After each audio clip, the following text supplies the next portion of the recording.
misy moa zany a ny fiolambe national izay karakarain'Gendarmerie samy mandritra telo andro atao eto amin'ny pavé.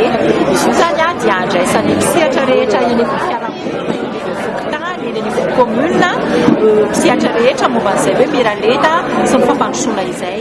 Fatatsika fa dia lehibe ny asa ataon'ny olona ny anatin'ny fiarahamonina any fa tsy mahita zany ireny asa ireny.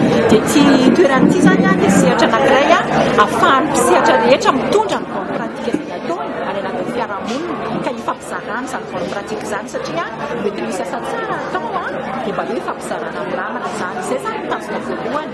Tanjona faharoa nefany dia ty sehatra ity koa zany dia anaovana tombanezaka hoe aiza ho aiza Madagasikara amin'izany hoe miraleta sy fampandrosoana izany satria be dia be ny fifanarahana iraisam-pirenena sy solavintsika lalam-panorenantsika miteny fa mitovy zonona sy ny vavy sika manana politika nasionaly momba ny fampandrosoana fa aiza ho aiza tsika.